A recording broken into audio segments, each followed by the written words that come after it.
Thank you everyone for joining us tonight for our Sips and Tips virtual panel event. My name is Margaret Paulson and I am the Young Alumni and Student Outreach Coordinator in the Office of Alumni Relations at Towson.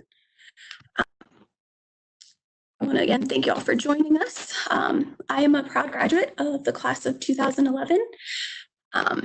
Joining me today from the Office of Alumni Relations is Jenna Mill. She is a proud graduate of the classes of 2009 and 2016, and she is the Director of Alumni Engagement Programs. She will be helping me with the technical aspects of this event. Some housekeeping notes before we begin. Attendees will remain muted throughout the webinar, and if you have any questions, please use the chat function in the right corner, and we will be monitoring that throughout the discussion. We have a great panel lined up for tonight's webinar, and I will be moderating the discussion. So I graduated with my bachelor's degree in environmental science, and I have worked in the alumni office at Towson for over 8.5 years. So I'll go through and introduce each panelist, and then we will move into our discussion. Tonight we'll be focusing on work-life balance, life after college, and how to stand out in the career field. Make sure you direct your questions to everybody so that all may see your questions so we don't have any duplicates. And our first panelist I would like to introduce is Allison Ames, who graduated from Towson in 2011. Hi everyone, again my name is Allison Ames and I am the Director of Marketing and Communications with Greenberg Gibbons, a commercial real estate company in the Mid-Atlantic region. We focus on outdoor mixed-use shopping centers and have about 22 properties in our portfolio, some of which you probably are most familiar would be Hunt Valley Town Center, the Shops at Kenilworth, and most exciting Towson Row, which will be opening in phases in the coming years. With that said, I joined Greenberg Gibbons at the lovely age of 22 and have been with them ever since, so clearly I really like them. They've also given me the tools I needed to succeed and to grow as an individual in my career. Since then, I've got my certification as Director of Marketing and have had a lot of fun along the way. My responsibilities cover we're a smaller company, so pretty much everything, but that includes our corporate image, press releases, media, working with our agencies, down to the property level, which includes creating a marketing plan and purchasing advertising, creating, planning, and implementing the events that are on site, and overseeing our social media and websites. Thank you for that, Allison. Next, I would like to introduce Kara Ball. She is a graduate of the class of 2008. Hello, my name is Kara Ball. I graduated with a dual degree in elementary education and special education. I have a master's degree in curriculum instruction assessment, and I'm currently a PhD candidate. I also was one of the 2018 State Teachers of the Year and one of 4 finalists for National Teacher of the Year. And I still work in education as an elementary science and STEM specialist for Baltimore City Public Schools. Great. Thanks, Kara. Next, we have Casey Miller, who is a 2014 graduate. Yes, thank you, Margaret. So I am Casey Miller. I am the Associate Director of Career Education and Advising in the Career Center. So I graduated from Towson with my master's in 2014 in counseling. So working in the Career Center, I've been there a little over 7 years. And in my current role, I oversee all of our student-facing services. I supervise a team of 6. And part of what we do is implement our career community model all across campus. So it's a lot of relationship building, strategic planning, really fun stuff. But also the really fun part of my job is getting to work with Towson students and alumni. Great, thanks, Casey. And our final panelist tonight is Brandon Wharton, who graduated in 2017. Hi, good to see everybody. My name is Brandon Wharton, coming to you from an apartment that's in slight disarray. As you might tell from the boxes, I'm moving tomorrow. So doing this virtually actually kind of worked out for me. So I graduated from Towson in 2017 with a bachelor's degree in political science. And following the stereotypical route of political science students everywhere, I went on to law school. So I'm finishing up my second year in law school now, and will be finishing up my final and third year next year. I'm a law clerk at Gallagher, Abelius and Jones in downtown Baltimore, which is a law firm downtown. We do everything from transactional work to litigation work, and I'm also the editor-in-chief of the Maryland Law Review. Great. Thank you, everyone, for those introductions. So let's get started with our first question. So this first question is for Karen Casey, and it is, what was your dream job as a student, and how has it changed, or has it changed since you've been in your current career field? And Kara, do you want to start? Absolutely. So I'm lucky that I've always wanted to be a teacher. I knew in second grade. My grandmother was a teacher. My godfather was a teacher. My dad is a teacher. So I come from a family of teachers.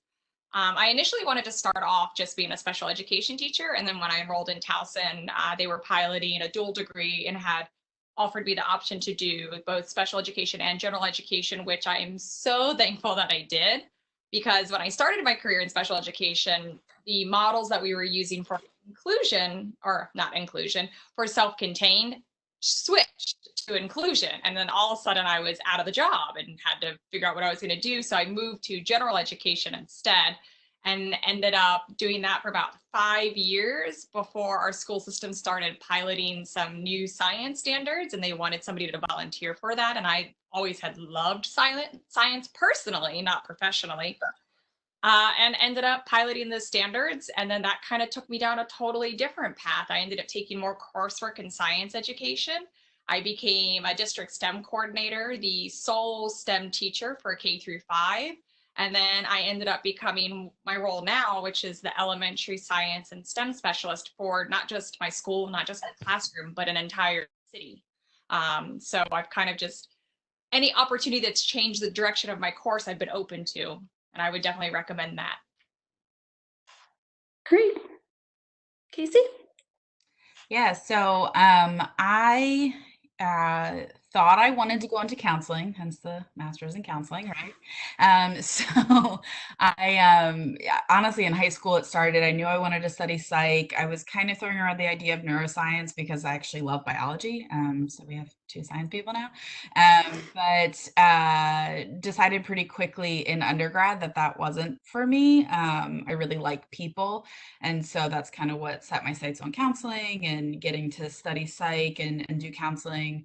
And then when I was in my second year of my master's counseling program, doing my clinical internship with family and children, I learned a couple of things. One, I didn't want to do mental health therapy. So parts of it I really loved, and parts of it I really did not love. And so I was lucky in that I was also in a graduate assistantship with the Career Center at the time, and I kind of took stock of what I liked, what I didn't like, experiences that I had had and ones that I was having, or ones that I were having that were kind of working for me. And so I realized that career was an area that took all the things that I really loved about therapy and loved about counseling, got rid of the things that I didn't love, and also played up on some more strengths that I wasn't really using in therapy. So it kind of was a much more holistic view for a career for me. So, yeah. Great, thanks. So our next question is for Brandon and Casey, and Kara. What was the biggest challenge you faced as a new and young employee when you guys started? Brandon, do you want to start us off? Yeah, sure. So I think, one of the kind of biggest difficulties you face when you're starting off is that you don't know a whole lot. And so every time you start a new project or you're working with somebody new, you feel like you don't know a whole lot because you don't. But I think the thing to remember during all of those situations is, it would be a rare event if your supervisor was setting you up to fail. They know that you're starting out and they have the confidence in you because you've shown through your experiences, through the way that you've conducted yourself so far, that you're prepared for it. And they've likely built in some time to fix anything that you could mess up before you can do it. And so I think as long as you remember that, you'll be good. Great. And anybody feel free to jump in on the questions. If somebody says something that sparks something, go ahead and jump it. We want to make it a little conversational, even though we're not together in person. Just do it that way. So Kara, how about you? Sure. I would say there's two things. So one is being a new employee, at least in education. Last one hired is the first one fired. So anytime you have an employee reduction or staffing reduction, you are first on the chopping block to go. So that was really difficult. And that actually happened to me my first year. I was a self-contained special ed teacher and they got rid of self-contained models. And they said, hey, sorry, you did a great job, but we don't have a position for you here. But thankfully, I had that dual degree from Towson, and they were like, but we do have a general education position. So we can just move you over to there. And I recognize that that is by no means the case for most people. The other thing is, especially being young, is people so often underestimate exactly how capable you are, and your capabilities are not determined by your age. It's what you're bringing to the experience. When I was named State Teacher of the Year, I was the youngest recipient of it, and it was the first year that I was ever even eligible to be selected for it. And I had so many people tell me not to continue to pursue the application because there were veteran teachers who had more experience than I did. And I'm really glad I did not listen to it, because not only was I district and state teacher of the year, but out of 13 million teachers, I was selected as one of the top 4 candidates for National Teacher of the Year. So trust yourself. Yeah. Casey? That's great advice. And yeah, ageism is it's alive and well, unfortunately. I can definitely speak to that working in higher ed. So for me, I think I had a little bit different of a track than a lot of people. So I was already working in the Career Center. So I was a graduate assistant for a year and a half. And then very serendipitously, our full-time career counselor left like 2 weeks before I graduated grad school. So I got very lucky. However, I still had to apply to the full position, interview. I was up against some very qualified candidates, more qualified than I was. So my what I learned was actually more once I got into the job, how difficult it can be to transition to a new role in the same organization. So some of my coworkers were great, treated me like the full-time employee that I was, and I didn't have a problem. A couple had a difficult time seeing me in that new role, not as a student who was working there part-time, but as a full-time coworker. So I think similar to Kara, really like trusting myself, knowing that I was good at the job. Because I had been working there for a year and a half, I think people felt like they didn't need to train me on my full-time role. So I didn't really get any training when I really probably could have used some. So I figured out a lot of stuff, asked a lot of questions. That's definitely advice I would give, is to ask as many questions as you can. Remember the answers to those questions, but ask them.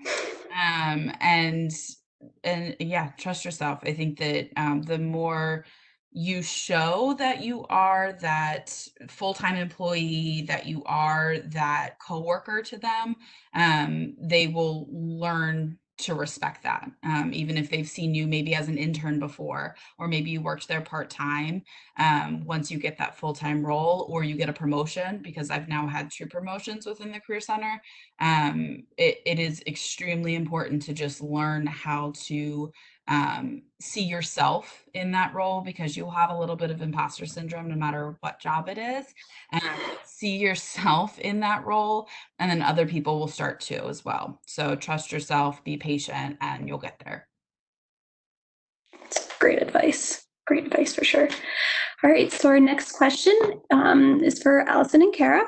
So what are the generational differences, or what generational differences in communication and work styles have you noticed in your workplace? How have you adapted your own work and communication style to accommodate these differences? And Allison, you want to start us off? Sure, and I'd like to echo Casey and the others. I definitely think trusting yourself, working hard at the job is super important. You're going to run into situations where they might see you as the intern, or in my case, I started at a really young age, and I think you have to prove yourself.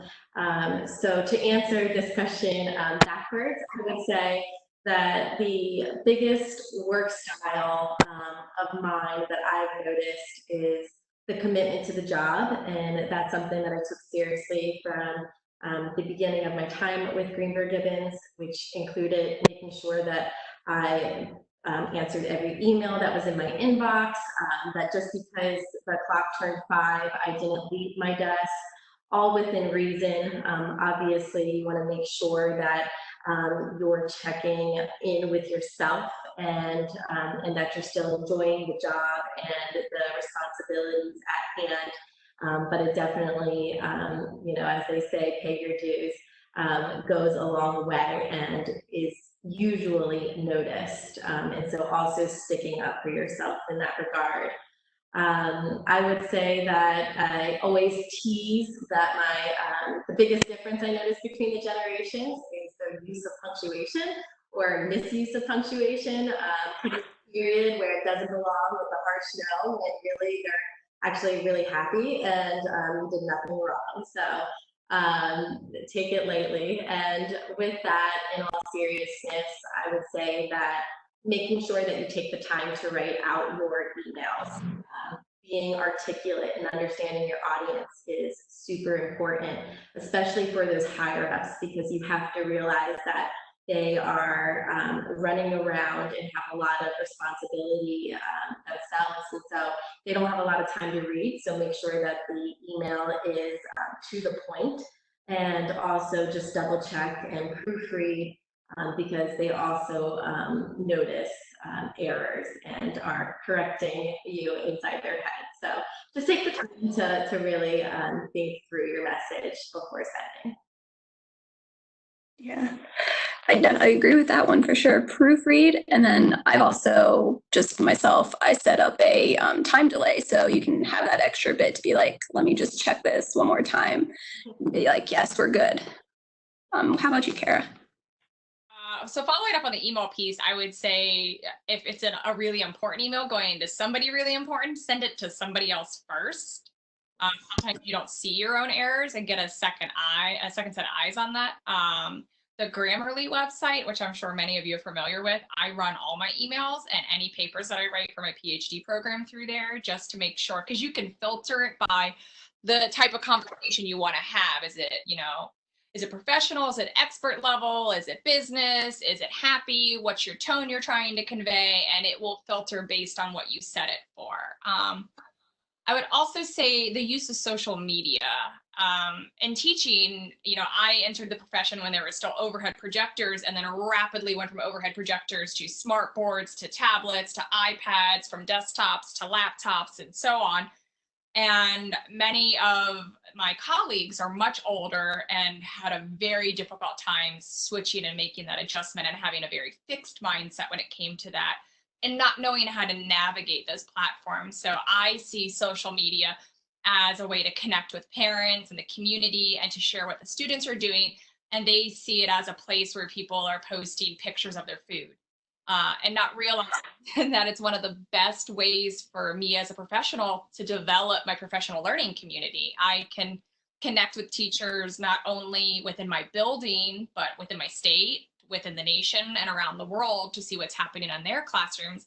And the use of hashtags allow me to filter my content and to see who else is using that as well. So within my job right now, I created a unique hashtag for our department, and I've started to be able to encourage other school systems to tag us when they're using our materials, putting it on promotional things. Like right now, we're in a pandemic setting where we're doing distance learning, and we've been getting kits out into the homes and asking parents who are very, very young, who are going to, anyways, are going to post what their kids did. Like, oh, look at this very awesome, like, catapult that my child built.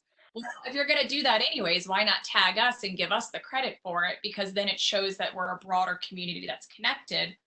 The other big use of the social media, at least in education, is so often my students would go home and parents would say, what'd you do at school? And they would say nothing. Well, that's not the case anymore, because they go home and mom and dad are following our social media platform and can say, I saw you read this book, or I got to see on that field trip you petted that cow.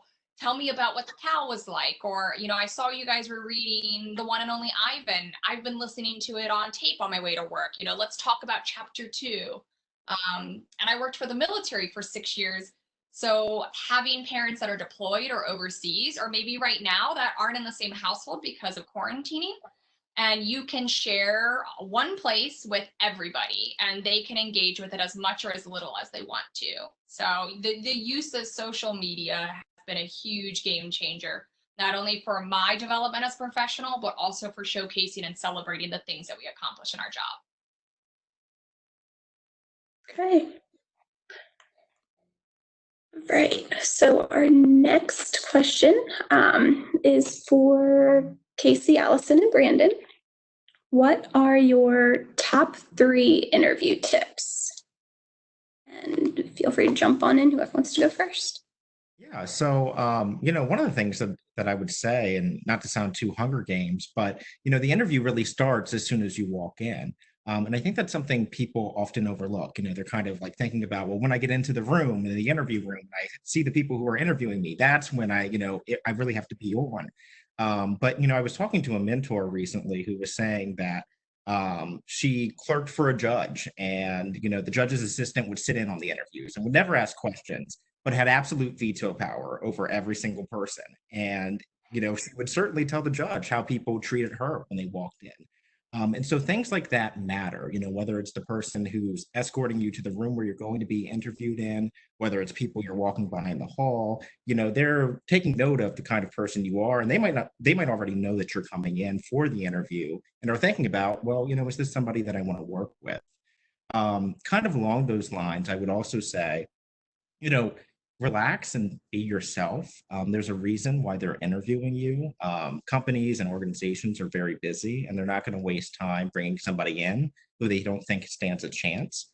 So if you're there, at least in my experience, a lot of times it's really coming down to, is this person who they say they are on paper? And are they somebody who is enjoyable and would be a good colleague? And so oftentimes the interviewer is going to be sitting there, thinking pretty consciously about, is this somebody who I would want to work with or who I would want working for me? And really at that point, your job is to be able to make sure that they can say yes when they walk out of the room.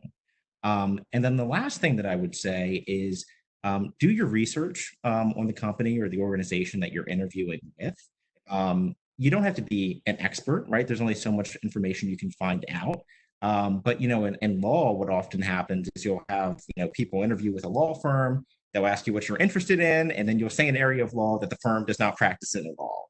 And that shows, one, that you're probably not the best fit for that firm, and two, that you didn't look at the firm's website, because it's plastered everywhere on every law firm website, what practice areas they do, what they're most proud of in their work. And so it makes it look like if you're not prepared for the interview, how are you going to take action on projects for clients? So that's what I would say are some things to look out for. Yeah, Allison? I would say that I have to echo Brandon on a lot of those. In fact, being yourself is probably the most important. You're wasting both your time and the company's time if you're not true to yourself, and show them who you really are. Share with them what your interests are, ask them what their interests are, and really connect with the company's culture. I've seen a lot of friends over the years pass on really excellent, well-paying jobs because at the end of the day, they knew they would be unhappy. And the most important thing is that you move through your career and enjoy it. So definitely being yourself and sharing your interests. And again, doing your homework is incredibly important, knowing the company's backgrounds, its assets, its success, its downfalls, and the key players. You would hate to highlight something in the interview that's actually a sore subject for the company. And again, it shows that you didn't do your homework or your research who you're trying to work for. Also, having an example of your own experience and how it applies to different areas of the job. It doesn't mean that you have to do that exact role or have done that exact role in your past, but finding an example where you've used the skill set that you would be using for that job and applying it there. And probably lastly, just making sure you ask questions. And again, paying attention throughout the interview and not asking a question that's actually already been answered. And yeah, so I think those would probably be my top. And how about you, Casey, our resident career expert? I was going to say, well, I do teach a 3-hour class on this, so if anybody ever wants to know, I actually really love interviewing. I love to interview. I love to interview others. I've done a ton of hiring, student staff, but also a lot of pro staff hiring. Love the interview process. So I will not waste anybody's time with repeating the same things that my co-panelists already said, because yes, 100% across the board, listen to all of that advice. I will also add in that you need to practice. So interviewing is like a muscle or like any other skill, in that you need to practice in order just to get your words right. Even if you are just sitting there by yourself, you don't necessarily even have to practice with another person, but practice. You're going to have some really awesome examples that you want to provide, but if you don't get the words right beforehand, you might trip over that and then get nervous, and then you can't act like yourself. You can't be your, typical confident self, anything like that. So make sure you're practicing. Also, show that you are excited and enthusiastic for that position. And how you specifically do that is by doing what Allison and Brandon said. So make sure that you are researching the organization, show that organization that you know what they do, you know the projects that they're working on, you know about their clients, you know what their customers or constituents, who they are. Be able to talk about the organization as if you were already working there. You won't know everything, right? Like, you shouldn't know everything. If you do, it's a little creepy maybe, but you should know a lot. And so talk about that.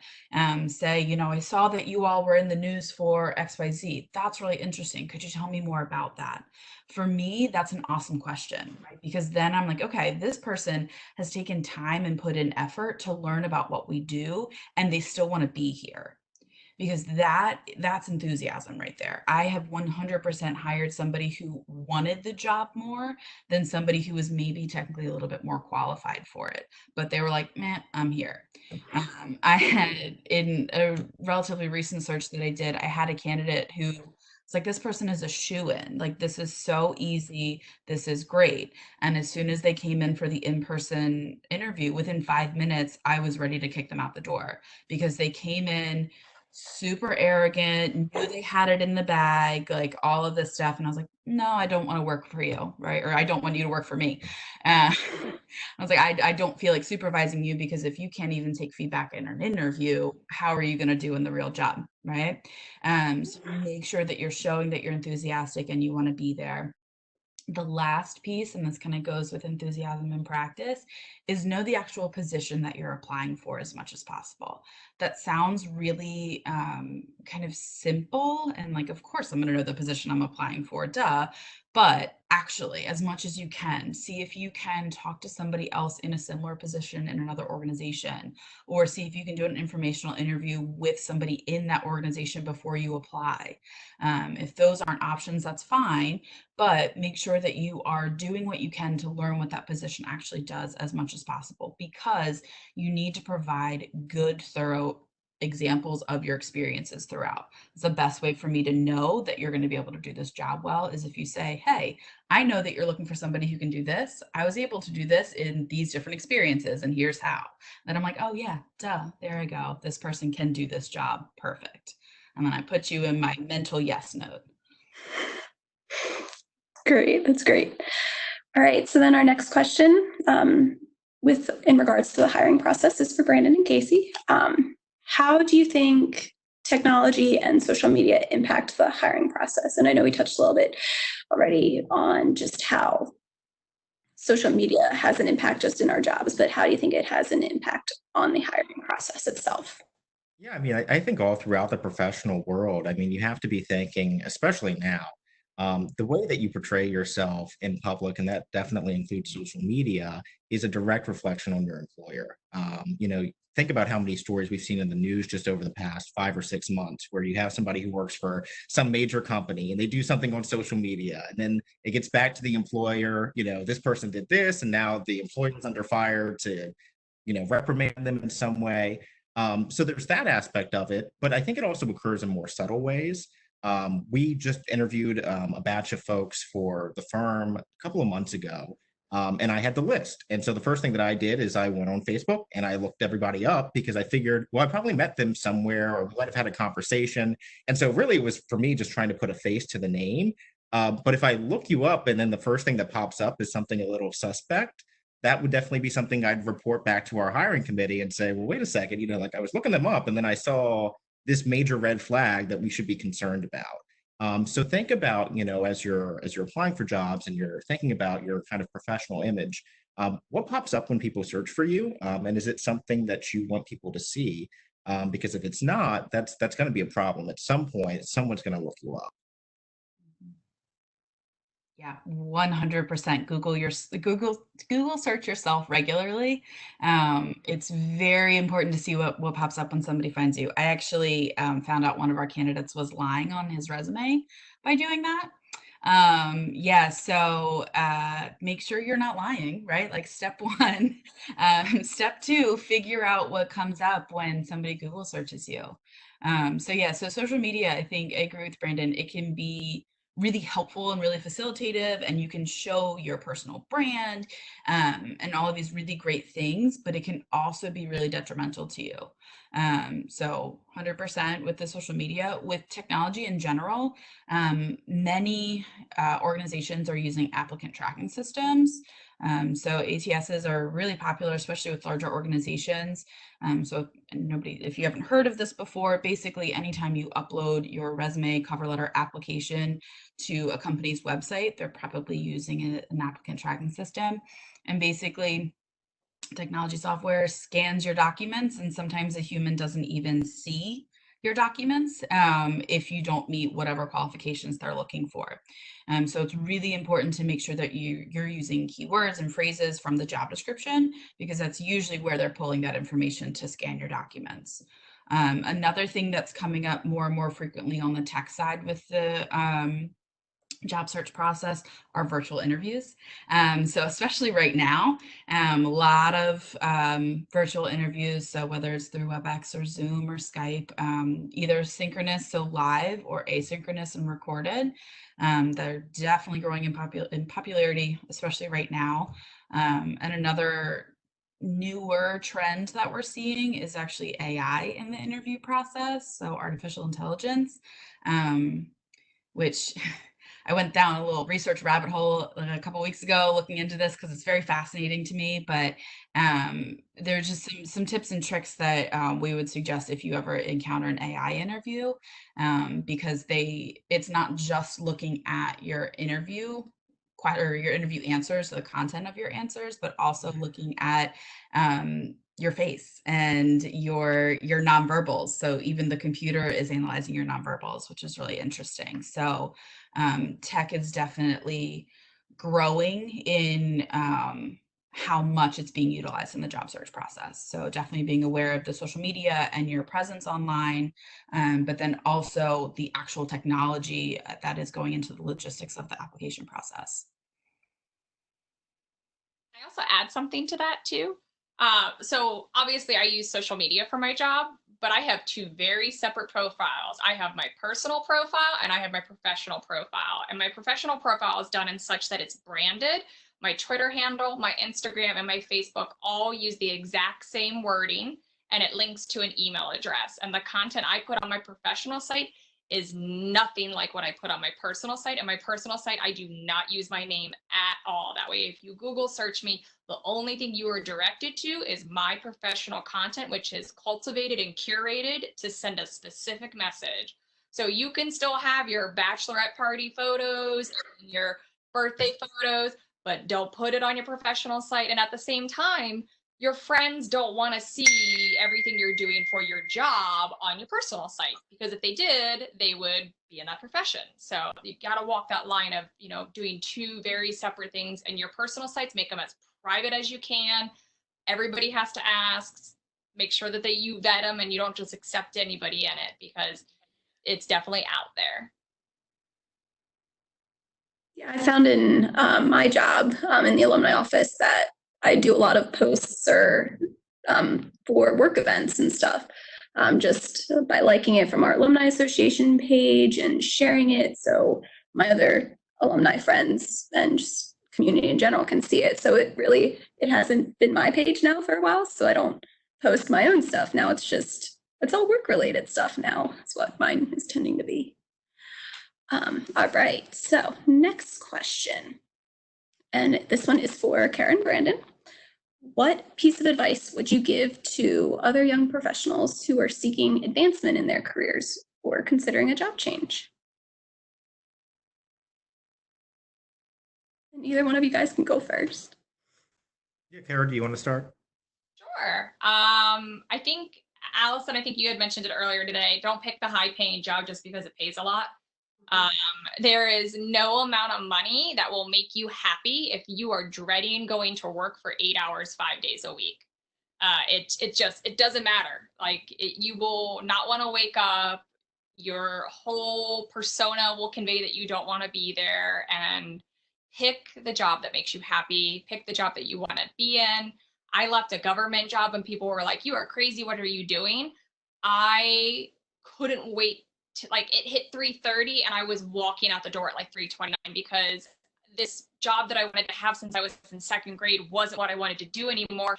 And it wasn't because I didn't want to be a teacher, it's I didn't want to work at that location. And now I'm in a different position and I love life again. And I love everything that I'm doing in my job. So it very much can be where you are and what you're doing. And then the second fold would go, if you have a great idea, pitch it, but don't just send it in a casual email. Really come up with a proposal, a plan, know what you're going to need, what the timeline is, have an idea, and present it. And if they shoot it down, then it's just like you never shared it at all. There's no skin off your back if you share something and it doesn't happen, because if you don't share it, then it's never going to happen. And if you want to go and look somewhere else to get an idea, ask if you can go to look at this because you have an idea that might work, but you need to collect more information. And that's perfectly acceptable. Really, you are going to be the one that advances your career. And sometimes you have to establish those opportunities for yourself. And it comes from the ideas that you have, and your ideas are always worth sharing. Yeah, so I think to the first part of the question, when it comes to career changes, the first thing that I'd say is never underestimate the value of the culture. And I think that's exactly what Kara was getting at. Is that there are some intangibles there, beyond what the compensation is, beyond what the benefits and the perks are on paper, that really play a large role in what your day-to-day life is like. And ultimately, that's going to play a part in how you advance throughout. If you're not happy there, people pick up on that. And then, I think to the second part, in terms of trying to advance through your career, one of the best pieces of advice that I got from a mentor is, if there's something that you want, don't be afraid to ask for it. And if there's somebody at your company or at your organization and you see, they're doing something that's really cool, or they're doing something that you want to do, talk to them about it. Ask them, if you can get some experience working with them on a project, or if you can have coffee with them and talk about their job or how they got to where they are. People take notice when you're interested and when you show that. And then it puts you top of mind when something comes up where they need some assistance on something. You'll be the first person they think of. So don't be afraid to, make it known in a respectful way, but also in a way that you're showing that you're willing to learn and willing to help. Yeah, that's a great quality just in any part, always being willing to learn and just try new things and keep trying. Our next question is for Allison and Kara. In your experience, what are some attributes of individuals who are most successful in your field? And Allison, you want to start us off? Sure. So I would have to say that most of the successful professionals that I know carry a sense of urgency. They have the ability to multitask and committed to getting the job done, as I said earlier. But one of the most important things that I know some people love and some people hate would be creating their networks and attending those events that are set up and designed for you to meet others, whether it's you're in the search for a job or you're even settled and really happy in your career. By attending those, you open doors to new possibilities that you didn't even realize, whether that's within the career and company that you're currently with, or it's a job change. And one of the biggest pieces of advice that I can give to you about networking is it isn't about that instant gratification. It's truly something that comes in time. I've had opportunities handed to me that because I kept up with appearances and I was friendly and I chit-chatted and got to know other individuals in my industry, I found myself sitting as state chair for the DMV Next Generation for our parent association, or I joined the Towson University Alumni group, and other opportunities that have come to me as well and have, again, helped me grow in my career and are just super fulfilling. So don't look at it as how many cards you pick up that night, or small talk, or even, oh, I didn't hear from that person in the last several weeks. Sometimes it takes years for that relationship to oh yeah, that's right, I did meet so-and-so, and reaching out to them and say, I don't know if you remember me, but I found a lot of success with that myself. For me, with the networking, I truly joined a family within my industry and here in Baltimore. And that's, yeah, pretty much it. If I can jump in real quick too, I completely agree with what Allison was saying about the fact that it's not always an instant gratification. The firm that I work at now, actually, I met the partner who suggested that I apply when I was a sophomore at Towson. And I, at the time, didn't even know, like, for sure that I wanted to go to law school. I was leaning more towards I didn't. But we kind of kept up. And when I decided to go to law school, I stayed in touch and we had lunch. And eventually he said, you should think about applying to my firm. And I worked there during the summer as a summer associate, and I'm there now as a law clerk. And so it is, it's funny how those things kind of work out. And it was an opportunity that I wouldn't have known about, probably wouldn't have gone after if it weren't for having that kind of initial contact and feeling like I knew somebody and knew a little bit about the firm. I would share that sentiment, that sometimes it's the opportunities that you're given that you don't are that opportunity that end up being the game changer. I had an internship placement for like a couple months just as a requirement for my student teaching, because my original placement had gotten canceled. My teacher had a death in her family, and they're like, just go over here and do this. And that ended up becoming my first job, because I was there for 6 months, like just as an accident. And they really liked what they saw.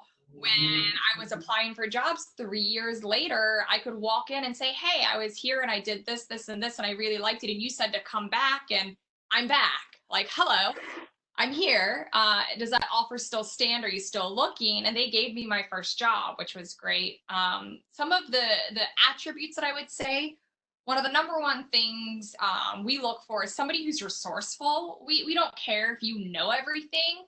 We don't even care if you're the best or most skilled applicant. It's how willing are you to learn, and how willing are you to find solutions to problems. So I would say also creativity and innovation.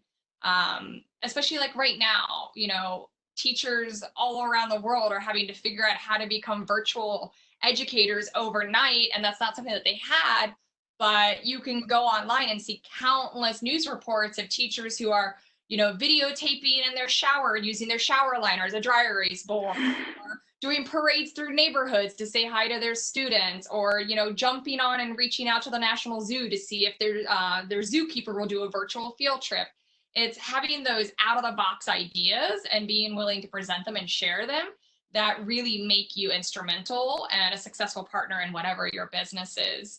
Something else would be your ability to cooperate. No matter what type of job you're doing, you're going to have to work with people that you're not going to get along with and people that you really will get along with. And your ability to interact in a team is also really key. And then I would say enthusiasm for what you're doing. No one wants to work with a person that's like, oh, this sucks, this is horrible. If you feel like that, keep that inside. Convey your enthusiasm to be there, because there are plenty of other people who will take your spot if you don't want to do that. And then empathy. Being empathetic to the situation that people are in, especially like right now, we have to, tell everybody that, this is new for everybody and we're all trying something different and nobody knows what anybody is dealing with. And to just approach everything with an empathetic lens is always something that's really key for us in our profession and for many professions. Yes. All right. So our next question is for Brandon and Allison. What was the most valuable thing you learned during your time at TU, and how did that translate into your life after graduation? So I was a political science student at Towson in 2016. One of the things that I think I learned, maybe trial by fire, was how to disagree without being disagreeable. And I think that's a good lesson to carry in any field. It's definitely important in legal work, when you're always going to be on the other side of somebody who thinks you're wrong, vehemently thinks you're wrong. And if you can get through and make your point, and you can do it effectively and you can do it persuasively without coming across as a jerk, you're going to be a lot more respected. You're going to be the person that people refer business to. You're going to be the type of person that people rely on and depend on. And so I think it's a very fine line to be assertive without crossing the line just into being somebody who no one wants to have a conversation with. Yeah, and I would have to piggyback off of Brandon's. I think probably the biggest takeaway that I have has been communication. And inside those classes, I was able to learn and absorb, how to react to certain behaviors and words from others. And it allowed me throughout my career to stay diplomatic and unbiased when actually handling those in real life situations, whether it be a relationship with an advertiser, you have a disagreement on a contract, or a customer, which there's always something on social media that somebody wants to complain about, but it's how you respond to it and handle it. And the same goes with your own team, which is already been mentioned by both Kara and Brandon. That is so important. And one of the first things that I said to our social media coordinator when we hired her was, don't burn bridges. It's so important that you keep those relationships. And even if you're not the biggest fan of someone, I mean, honestly, you'll run into people that you disagree with all the time, but not dragging their name through the mud and talking about them to others, or blowing up into this huge fight and saying things that you didn't mean, or responding too soon to an email because you felt like it came off condescending. Taking that breather, that 10-second reminder is super important, because you don't know where you'll bump into that person one day. It might be in your personal life, it might be in your professional life, but it's not worth burning that connection, because you hear it all the time, but it truly is about who you know out there. And well, we're living in Smaltimore, so you are going to run into those people, and as you grow throughout your career, you start running into those people a lot. So probably communication would be my biggest. Sure. All right, just a couple more questions. And then this one is for Allison, Karen, Casey. What is something that you've learned as a result of working in the real world that you didn't learn in the classroom? I'll go ahead. Really short and sweet, honestly, experience, especially in the line of business that I'm in with events, marketing, advertising. I'm a visual learner, so really being hands-on and experiencing has given me the tools that I needed to grow.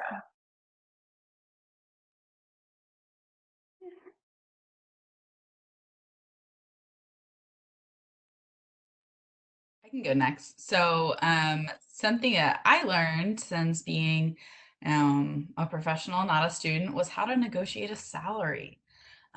So not something that I was ever taught in school, but I will say, shameless plug, the Career Center does now teach that. So, if you're ever looking for advice on how to negotiate your salary, come see us.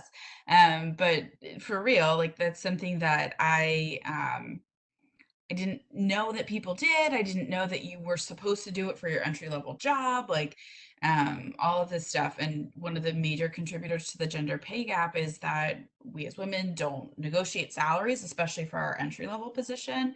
And I can definitely get on a soapbox about this, so I'm going to stop myself now. But negotiate your salary, do research, learn what your market worth is, and ask for it. There's so many organizations that have like sign-on bonuses, that have extra money for set aside for that position, but they're trying to get a good deal, right? Like just like bargain shopping almost. So always ask for what you're worth and decide whether that position is worth going below your market worth or not. I'm going to piggyback on that, not salary aspect. In education, you not negotiate your salary. It is by step and by experience. So make sure before you do that, that you have a job that can do that, because I wish I could. But like 2 steps back based off what Casey said, especially for women, women are far less likely to apply for a job unless they meet 100% of the job requirements, where men will apply for a job where they only meet 60% of the job requirements. The job I have now, I didn't meet all of the job requirements, and I actually interviewed for it as practice for a different job just because I knew it was a long shot and I wouldn't get it. But that's not the mindset that males have when they apply for a job. They are a shoo-in, they're gonna get it, they're gonna apply. So, apply for those long shots. Take the chance. If you meet some of the criteria, tell them you're willing to learn, or ask what you need to do between now and when you get hired in order to be up to par, and you'll be fine. With the salary aspect of things, very much like what Allison said, you're going to have to pay your dues up front, but you're going to have to get to a point where you have to respect your personal life and your professional life, and you need to know how to better manage that and separate that. And I know that's something that's difficult to do right now when people are working from home, and then home is also home. It's kind of like, I'm not leaving the office anymore and going somewhere else. Your office is your couch or wherever you're sitting, and it's a difficult balance. The first 5 years of my teaching career, I was there at 6 a.m. I was there until 5 p.m. when the custodian shooed me out because he had to lock the building down, taking bags of lessons home to grade them and running myself into the ground. And I can't be there to support my students if I can't take care of myself. And it took me a while to realize that I'm not working for free. If like I'm not going to do that, especially in other professions where other people don't do that. Now it's a difference between supporting your students and supporting your families than just working for free. I don't work for free anymore. I am a professional, I am skilled, I am qualified. If you need me to help with something, I'm happy to do that, but I need to be appropriately compensated for my skills. And it's okay to say that. Absolutely. All right, and then our last focused question, and it's for everybody to answer. And let's keep them a little bit shorter since we're coming up on 7 o'clock. So now that you are in the workforce, is there anything you wish you had known before you started? I know we've touched on like a little bit of work-life balance, but this could be related to your career in general, or just in general. And Allison, do you want to go and start us off? Sure. So I didn't know that commercial real estate was a thing. I believed, like everyone else, that a shopping mall ran itself, and why would there be different parts to that? But actually, the real estate industry is enormous worldwide. And despite it being so large, it's actually quite small in its network, and most people know of somebody from a different company. And here in Baltimore, it's huge. And I just wish I would have had learned that there were these different niches outside of just maybe events with sports or wedding planning. I wish I would have known that there were these sub-industries that I could have taken a path in. So definitely taking the time to learn more about the different areas in your field that exist. And just to throw out there, I again state chair for the DMV area, and we host different events all the time, and we're focused on bringing the new generation into our industry. So if you're ever interested in learning more about commercial real estate, I'm happy to connect with you offline. And I'm just gonna go down my line in my computer screen. So Brandon, how about you? Yeah, so I think one of the things that really has made a difference for me over the past, I guess, 2 years now in particular, is the importance of finding mentors, whether, internal, where you're working, or even outside of that. It can make all the difference in terms of your professional development, in terms of having somebody who's been where you're at, and who can be a sounding board for you when you're encountering a difficult situation, or can give you some advice on how to navigate different relationships. It's definitely been huge for me at my firm, having somebody who, when things are happening like, the COVID-19 pandemic, and you're a little bit stressed out about how things are going to go, when you have somebody kind of on the inside who is more senior, that you can have candid conversations with, it definitely is a huge benefit. Kara, how about you? So mine will be more specific to education, but in general, the awareness and ability to take care of yourself, both social, emotional, and mental health, that's definitely something that has come more into the limelight. I felt incredibly prepared to teach the content and to have teaching and instructional strategies. I was not prepared at all for how impacted I would be by the trauma my students experienced and how much that would take a toll on myself, between school shootings and homelessness in students, child abuse, and having to be the person to support those students, report the abuse, identify the abuse, and comfort them all at once. But that's not exclusive to education. You're going to experience trauma in your workplace. A coworker might pass away.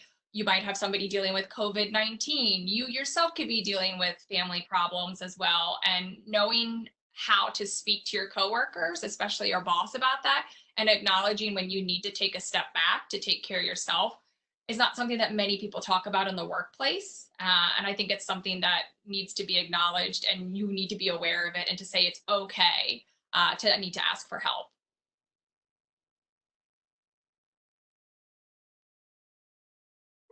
Casey? All right. Piece of advice that I would offer is to take on projects that you're excited about. So that's something that I have learned. Well, not always was excited about the new projects, but I've been able to gain some. We're going to be very honest. I've been able to gain some pretty unique and niche skills in my field and my area, because I had the voluntold opportunity to take on some new projects. And so I've learned a lot, and it's the main, if not the, well, I'll say the main, I'll give myself some credit, but it's probably the main reason why I am in the position that I'm in. So I'm our youngest associate director by about 30 years. And so in higher ed, there's not a ton of upward mobility, right? So it's something that I've worked really hard for, but also have taken on a lot of opportunities that I think a lot of people probably wouldn't have seen as fun, or necessarily interesting. But again, I've been able to gain some pretty cool skills and experiences that are more niche than a lot of people in my area, because I put myself into those situations where I could have those experiences. And I was known as being reliable. I was known as being process oriented so that I could get all of those things done, which is what put me into that position to get those skills. Take new stuff on, even if it doesn't seem fun. Yes. Always say yes if you can say yes and you want to say yes. But agree with that 100%. Okay, so that is the end of our questions. So I want to give a moment. If anybody in the audience has any questions, feel free to ask them, submit them in the chat box, and make sure you do it to all attendees so we can all see it. I did have one that was submitted beforehand, and this is open to anyone to answer. In what ways have you leveraged professional development opportunities, whether it was company sponsored or self-directed, to build on your skill set? And I know we just touched on that a little bit just by saying yes to different opportunities, but how else? Yeah, so I had an experience over the summer where I was working with, my office was right next door to one of the younger litigation associates, and she had a trial that she was working on. This was not like the trial of the century, it was like landlord tenant court. But it was, it was a good experience because it was a trial. She was the only attorney really working on the case. And so I kind of just put myself out there and was like, hey, look, I'll do any of the research that you need for this. Like I like want to be your like right hand person for this case. And so like I wound up like helping her prepare for the direct examination, went to court with her, like all throughout. And it was like a really good opportunity to see, a case from really beginning to end, and see the different considerations that we had to make for our client, sort of strategizing how we were preparing our witnesses and ultimately preparing for trial. And it's the kind of experience that I don't know if a lot of my peers would have done, because it wasn't, something that was particularly high profile or glamorous. But it was a really meaningful experience for me, and I learned a lot from just that experience. Can I jump in?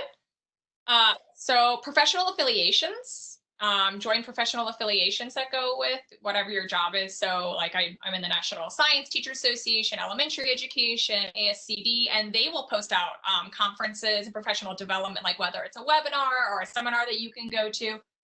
And then you can do that. But I've also just asked when I've gone to those conferences, if I'm in a session, I'll ask the facilitator, what other types of professional development have you gone to? Because if you go to one that you like, those people likely there have gone to other opportunities.